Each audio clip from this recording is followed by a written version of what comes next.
Hi. You know, if we haven't brought our real self to the world by the time we retire, we probably never will. What do I mean by this? Nearly all of us have a facade. You could call it the personality rather than the character. The personality is what we present to the world, and often, so often, it's something which is actually coming through a veneer of fear, of being really seen as to what we really are. Now, by the time we retire, I'm assuming, say from our mid-50s onwards, we should have a reasonably good understanding of what we really are, as distinct from what we portray to the world. Now, I know that I certainly have that personality which does not reveal all. I endeavour to, and of course that's probably one of the reasons why people watch these videos, because I try to speak my truth as best I can. Now, what is my truth? I've told this story before, but let me illustrate once more. We all have three different types of knowledge. The first one is knowledge based on belief. The second, on what we have researched and found out. And the third, and the most important, what we have experienced. To give the little story once again, you have a good friend, and the friend says to you, "Tom," that's me, "there's a great restaurant in town, terrific, the food is wonderful." And I believe my friend, so I go along to the restaurant. That is knowledge based on belief. I believe that my friend was telling me the truth. But I don't go inside the restaurant. I stand at the door looking inside, and I see people eating their meals, they're laughing and joking, smiles on their faces, they're really tucking into the meals.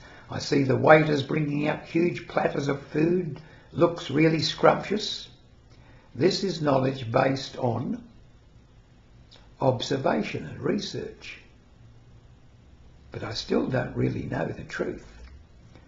Only when I go inside and take the first bite of the meal, that's knowledge based on experience. And I go, wow, the food is terrific. And then a friend comes in. He sits down at the table, orders the same meal and goes, "Oh God, that's awful. That's awful." That's his truth. His truth is based on his experience. My truth is based on my experience. And we are different. So, what am I getting at here? Sometime now, I've been very lucky. I've had quite a few likes, thousands of likes. I'm vain enough to say I've had probably a few 100,000 now likes. I've had, I think it's 582,000 views, and I've got about 5,500 subscribers. This is all vanity stuff now, I'm telling you. It makes me feel good. But I've got to be honest. When I come up with a video like I'm coming up with now, I know that I have every chance that some of my viewers, subscribers, are going to go, "Oh, I don't like this sort of stuff. He's not talking about retirement. This is not my ball game at all," and unsubscribe. That's a risk I'm willing to take, because I've got to be true to myself here. What did William Shakespeare say? till your own self be true, and as sure as the night follows the day, you canst not be untrue to any man.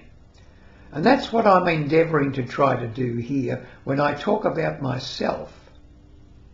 Because when I talk about myself here, I know a lot of people aren't going to believe what I say.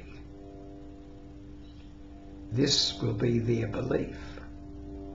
They mightn't have researched it, and they certainly would not have experienced it. Otherwise they would know what I know. So what do I know? Let me put it this way.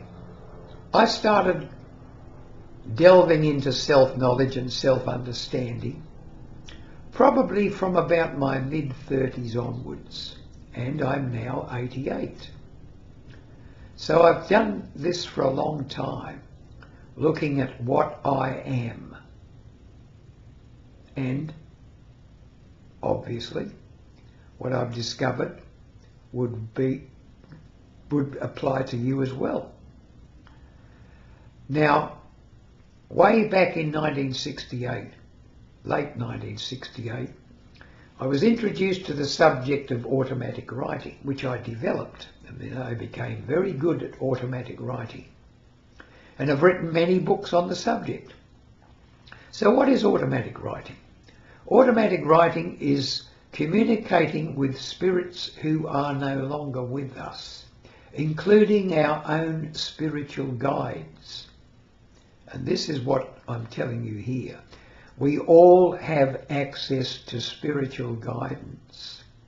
Most of us have personal guides, or maybe even a team of guides, who we have access to if we're willing to believe that they are there for us.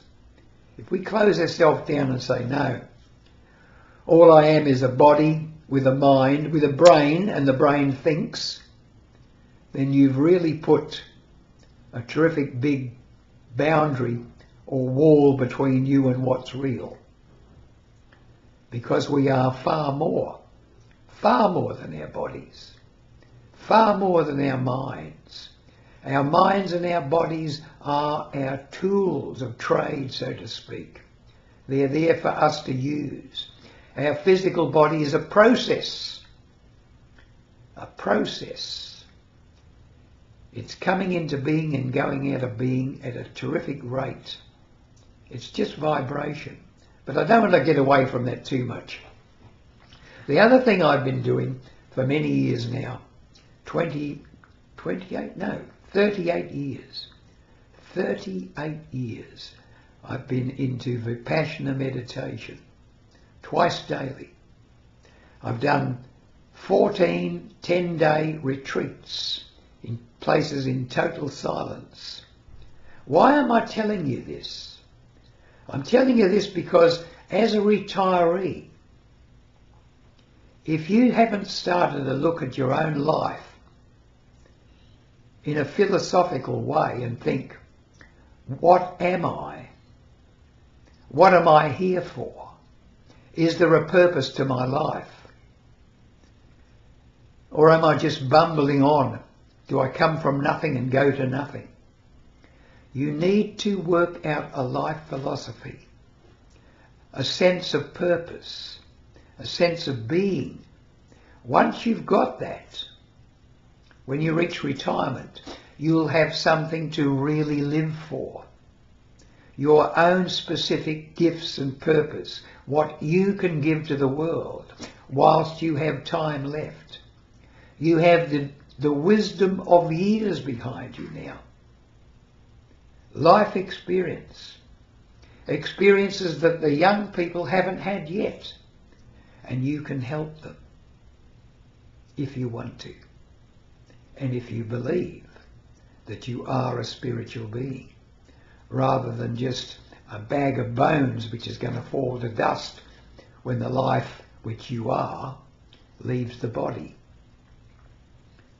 If you've ever seen something die, if you've ever had someone die in your arms, or even an animal die in your arms, you know that when that spark goes out of their eyes, what you're left with is not what they are.